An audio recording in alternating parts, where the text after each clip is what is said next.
Halo, selamat berjumpa kembali dengan channel Kombur Tondi. Saya Romo dan Risman Sitanggang Ordo Karmel. Saya ucapkan selamat Paskah buat kita semua.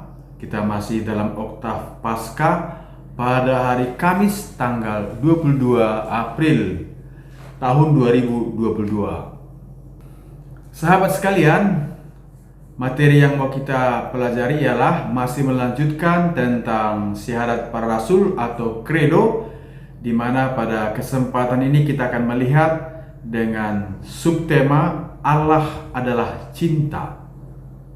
Sahabat, dalam perjalanan sejarah keselamatan, bangsa Israel mengerti mengapa Allah mewahyukan diri atau memperkenalkan diri kepada Israel.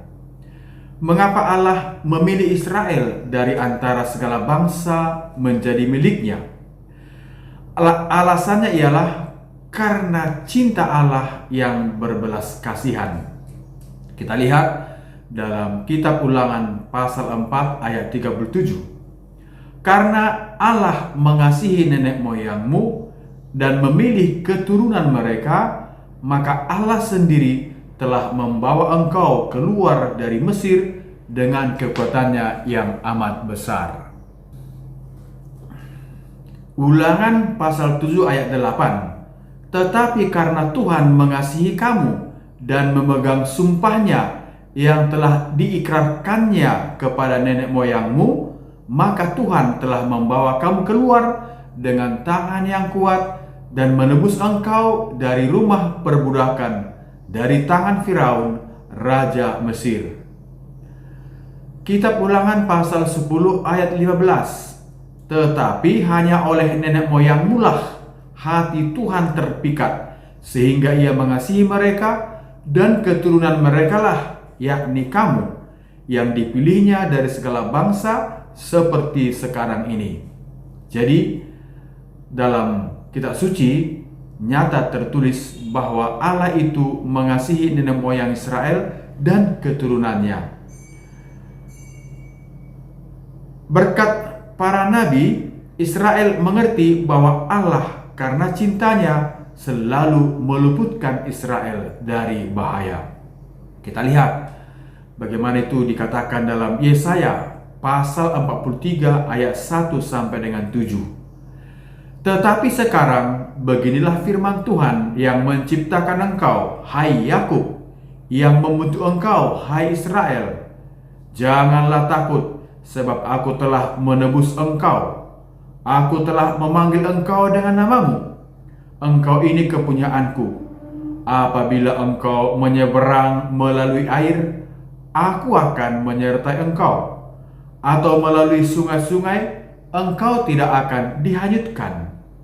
Apabila engkau berjalan melalui api, engkau tidak akan dihanguskan, dan nyala api tidak akan membakar engkau.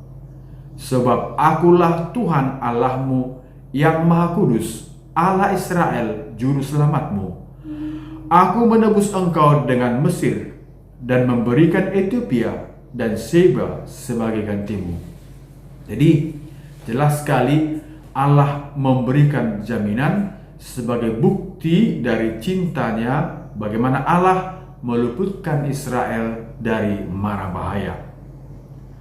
Dan Allah juga mengampuni Israel dari ketidaksetiaannya dan dari dosa-dosanya. Bisa kita baca nanti di kitab Hosea pasal 2. Sahabat sekalian, cinta Tuhan kepada Israel dibandingkan dengan cinta seorang bapa kepada putranya. Kitab Hosea pasal 11 ayat 1 dikatakan demikian. Ketika Israel masih muda, ku kasihi dia, dan dari Mesir ku panggil anakku itu.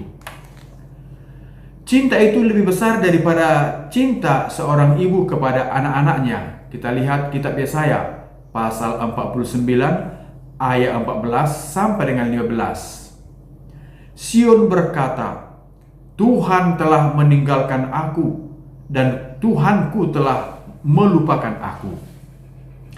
Dapatkah seorang perempuan melupakan bayinya sehingga ia tidak menyayangi anak dari kandungannya? Sekalipun dia melupakannya, aku tidak akan melupakan engkau. Sahabat, demikian besar, demikian kuat cinta Allah kepada Israel. Allah mencintai bangsanya lebih daripada seorang pengantin pria mencintai pengantin wanita. Nah, ini diperbandingkan dengan suami istri yang baru menikah. Kalau suami istri yang baik dan normal yang baru menikah, pastilah cinta mereka begitu membara. Di kitab Yesaya pasal 62 ayat 4 sampai dengan 5 ditulis demikian.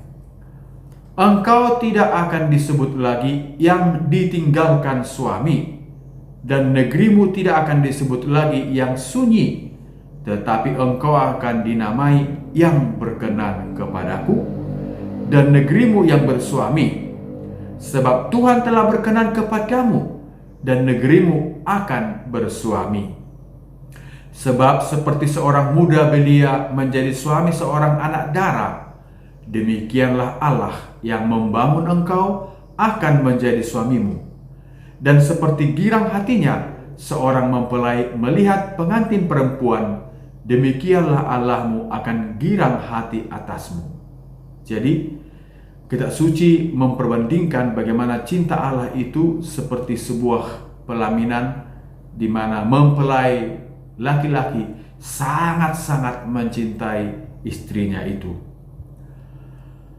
Allah akan berlangkah sekian jauh sampai ia menyerahkan juga yang paling dicintainya. Kita lihat Injil Yohanes pasal 3 ayat 16. Begitu besar kasih Allah akan dunia ini, sehingga ia telah mengaruniakan anaknya yang tunggal. Dalam perjanjian lama memang Allah mengutus para nabi, tapi akhirnya Allah juga mengutus anaknya sendiri. Sahabat, cinta Allah itu tidak sementara, melainkan abadi. Kita lihat Yesaya pasal 54 ayat 8. Biarpun gunung-gunung beranjak dan bukit-bukit bergoyang, tetapi kasih setiaku tidak beranjak daripadamu. Yeremia pasal 31 ayat 3. Aku mengasihi engkau dengan kasih yang kekal, sebab aku melanjutkan kasih setiaku kepadamu. Sahabat, Santo Yohanes berlangkah lebih jauh lagi dan berkata, 1 Yohanes pasal 4 ayat 8 sampai 16 dikatakan demikian, Allah adalah kasih, dan cinta adalah kodrat Allah, dengan mengutus putranya yang tunggal dan roh cinta pada kepenuhan waktu, Allah mewahyukan rahasianya yang paling dalam.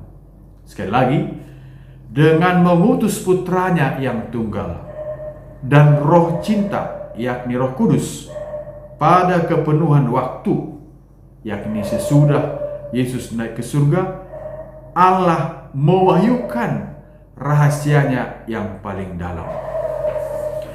Kita lihat 1 Korintus pasal 2 ayat 7 sampai 16. Demikian sabda Tuhan.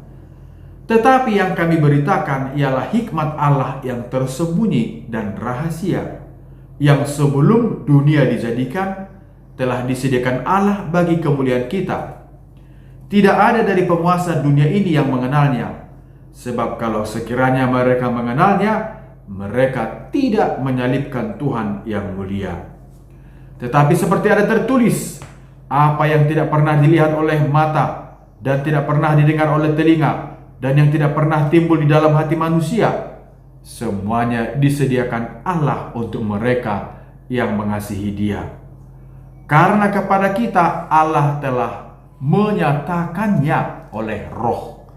Sebab Roh menyelidiki segala sesuatu, bahkan hal-hal yang tersembunyi dalam diri Allah. Siapa gerangan di antara manusia yang tahu apa yang terdapat di dalam diri manusia, selain roh manusia sendiri yang ada di dalam dia? Demikian pula lah tidak ada orang yang tahu apa yang terdapat dalam diri Allah selain roh Allah. kita menerima roh dunia, tetapi roh yang berasal dari Allah, supaya kita tahu apa yang dikaruniakan Allah kepada kita, dan seterusnya. Sahabat, Allah sendiri adalah pertukaran cinta abadi Bapa, Putra, dan Roh Kudus.